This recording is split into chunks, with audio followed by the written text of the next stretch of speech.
All right, guys. So we had some unfortunate things happen. So some of the storage on the camera actually was starting to run out. So we switched to a different device. So if the camera quality switched or if anything looks different, that's why. But before we continue on, I want to just throw it off to Thomas, who's going to speak a little bit about some more things. So if you could.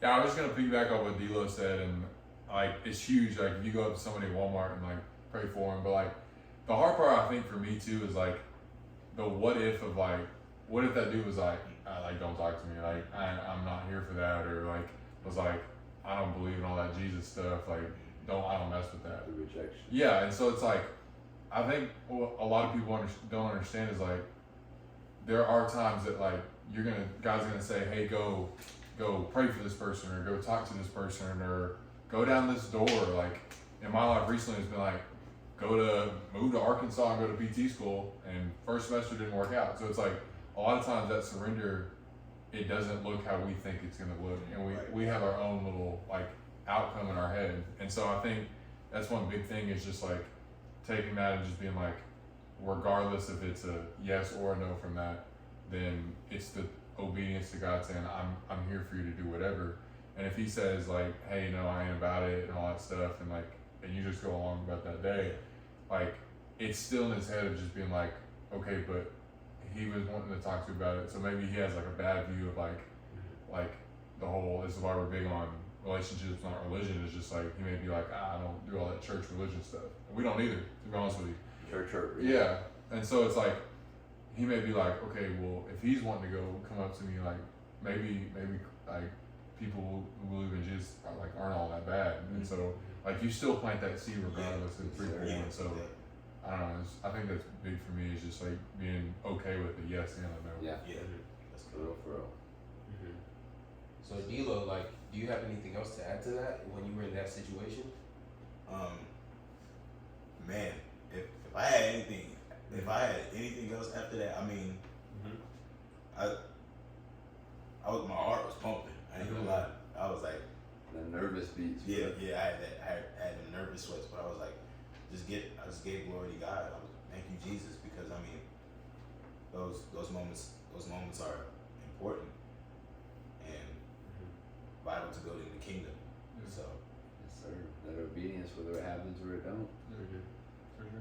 Yeah, for sure. Kingston was asking me earlier in the middle of our clip just to share a little bit about my testimony. For those of you who don't know, I'm the next gen pastor. I'm over the youth and young adults at Connection Point, and man, it's been a long journey to get there. I mean, it started out, I graduated in 2018, and back in 2015, it was, like I said, I was probably about a sophomore in high school, and was living life, playing basketball, doing what any other high school kid would do. And one year at church camp, I felt like God was calling me into ministry, that he was calling me into surrender, like what we're talking about right now. And I surrendered the ministry there at 15 years old, and to be honest, I didn't know what that looked like. As we talked about, like sometimes we say, God use me, and then we don't know what it looks like, and it's like Thomas talked about, doing it with the yes and the no, when you don't have all the answers. Because, man, one thing that we all got to know is when God gives us an answer, it's never the full blueprint, it's just the next step. And because I didn't have that full blueprint, because I didn't know what it was going to look like, man, to be honest, I was scared.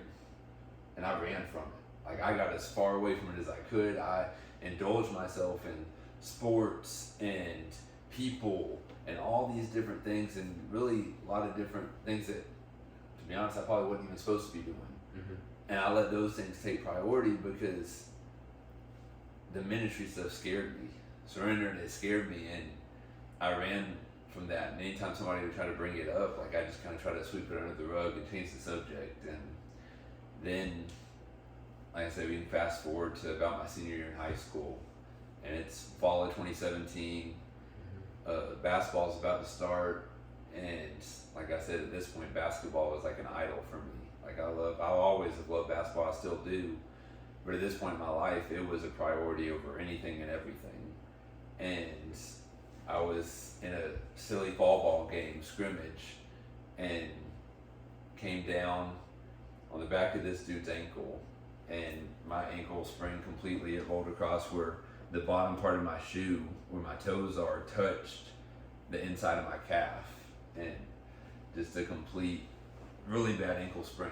And at this point, I had a couple different offers, a couple different places that I could have gone to play for college basketball, and really was starting to map out my life based on basketball and college, and that was what I was focused on. It's not what I was going to do, is where am I going to go play. And I got lost in that world. But then when I messed my ankle up like that, all these coaches were calling, checking in, seeing, hey man, how's it going? And then I told them what I did with my ankle. Contact cut off. All these coaches, they stopped talking to me, they stopped calling me. Offers I had were taken off the table. And to be honest, like, I was depressed. I was mad at God. And I mean, I think that happens a lot in our life, is we bring our plan to Him, and instead of seeking His purpose, we seek our plan. And then when our plan doesn't go how we want it to go, even though it wasn't His plan, we get mad at Him. Wow. And I remember I got mad at God, and I was like, God, why? Why did you do this? What's the point of this? And like I said, I ended up lost all those offers. I went in, and they said that I sprained my ankle from the top inside all the way across to the back, that every ligament high and low were severed, and even had a big hump up right below my calf from where the high ligaments had torn. And they said that they were going to schedule me for an MRI basically, and that depending on the MRI, if I needed surgery, it could be like 6 to 8 months. And here we are, just a month out from basketball season, my senior season gone, taken from me, and along with my offers. So it's like, not only did I lose my offers, but I lost my chance to get more offers, and felt like basketball was just ripped from me. And I remember just those next several weeks, just in a state of being miserable and angry. And here we are, fast forward probably about 3 weeks later. It's on a Tuesday. I was a senior, so I got out early, and I was going home, couldn't do anything, so I just went home and got on the game. I played 2K because that's the closest thing to playing basketball I could do. And I'm sitting there playing 2K, nobody's at home, my sister's still at school, my parents are at work, and I decided I was thirsty, so I got up and went to the kitchen. As I'm crushing through the living room, I held my phone in my hand. That's probably the first mistake I had. But my left crutch hit the back of the couch. Crutch came out from underneath me. I face planted in my living room floor. Luckily, we had carpet, but face planted in my living room floor, and nobody was there to help me up. My ankle, at this point, I had this big old boot on. I couldn't even put any weight on my foot because of all this that was going on. And we were still waiting to get that MRI, and it just, I literally laid there for hours, angry, bawling my eyes out. And my uncle, I'm laying on the ground, my phone buzzes. And my uncle shoots me a text, and it's Romans 8:28. It says, hey, I know what you're going through is tough, but he says, but for we know that all things work together for good, for those who love God, who are called according to His purpose. And I remember I got mad when I saw the text. I threw my phone, said, this isn't good.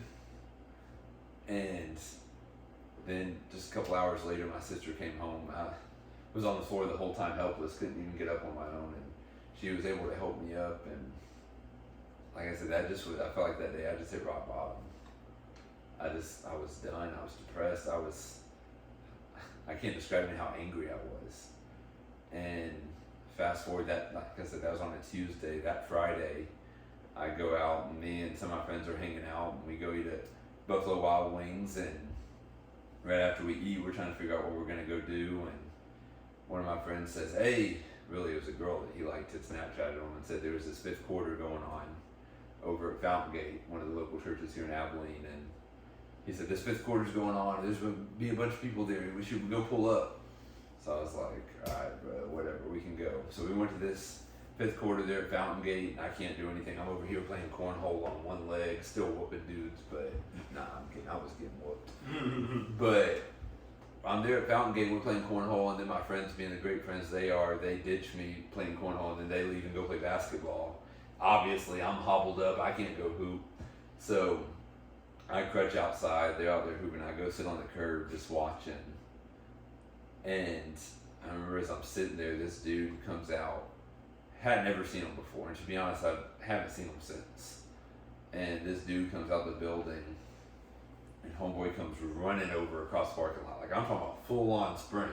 And this dude, like, he's not an athlete, if you catch my drift. And he comes sprinting across the parking lot, and homeboy gets to me. He's out of breath.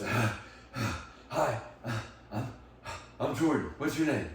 And I'm looking at him all sideways, like, I'm Kyle. Nice to meet you. Right? Like, I'm weirded out. I don't even know this dude. He comes like sprinting up to me, and he says, "What happened to your ankle?" So I told him about the ankle sprain and stuff like that, and what was to come, and didn't really know what the answers were. I was waiting on an MRI, and then he says, "Can I?" Starts getting his breath back. He says, "Can I pray for you?" And I'm like, "Sure." Like, and I've had a bunch of people saying, "Oh, I'm gonna pray for you. Oh, I'm gonna do this." And like, to be honest, a little bit of my background. I'm a pastor's kid. My dad, as we mentioned earlier in the first part of the video, Coach Joe, he's a pastor, and I grew up in church all the time hearing people say, "I'm gonna pray for you," but then they leave and never think of you. And so at this point, I was hurt, and he's like, "Can I pray for you?" And I thought about those people. "I'm gonna pray for you," and me asking, like, "Are you really though? Like, are you really gonna follow through with it?" And then, so he says, "Can I pray for you?" And I'm like, "Sure, whatever. Like, go ahead." And he looks at me and is like, "Right now." And I'm like, "Right now? Like, my friends are over there playing basketball. Like, we in the middle of this parking lot. Like, it's kind of awkward." He's like, "Nah." He said, "I'm gonna pray for you." So I was like, "All right." So kind of stood up. I'm standing on my one leg. This leg's like still sitting in the air, and he bends down. He touches my ankle and he starts praying for me. And he looks up and he says, "Can you feel anything?" And I'm thinking, okay, what is this dude on? Like, there's something wrong with this dude. He says, "Can you feel anything?" And I'm like, "No, I can't feel anything." I said, "I'm in a big old boot up to my knee on crutches, can't even put my foot on the floor. No, I cannot feel anything." And he looks at me and says, "Take the boot off." I said, "Homie, I don't know who you think you are, but no." Jeez. I said, "Doc said I can't take the boot off. I can take it off like at night right before I go to bed, but then I gotta put this fat brace on to keep it from moving and all this and that, and it's a whole process." I'm like, "No, I ain't taking the boot off." And I will never forget, he looked at me and said, "God told me to tell you to take the boot off." And I'm like, "Oh, okay." I didn't know what to do, to be honest. But I can't explain it, but I unstrapped that big old heavy boot and put it off to the side, and still let my foot kind of dangle in the air. He kneels down and touches my ankle and starts to pray. And bro, I can't describe this at all. Like, there's no way I can describe this feeling. But as he starts to pray, I start feeling this, like, you know, sometimes like when your foot goes numb and you put your foot on the floor and you feel that kind of like tingle feel. That's the closest feeling I can give to describe it. But basically, as he starts praying, I start feeling this tingle feel just going like up and down my leg. And at first, it kind of startled me, you know what I mean? I'm like, but then I had this overwhelming peace. Like we talked about, just having peace sometimes. And it was like this peace of God saying, like, "Hey, this is me." And he starts to pray, and the youth pastor there, his kid comes up, and his kid's only like 4 or 5. He don't really understand, but he came up and was like, "What are y'all doing? What are y'all doing?" And Jordan looks up, and but what's crazy is as soon as he stopped praying, I stopped feeling that feeling. Like, as soon as he looked up and stopped praying, I stopped feeling that tingle feel. And he looked up and told the youth pastor, he said, "We're praying." And the little kid was like, "You're praying? That's weird." And then he ran off, and like I said, he's just a little kid, he don't know. But then Jordan looks at me and said, "Hey bro, let's go upstairs to the sound booth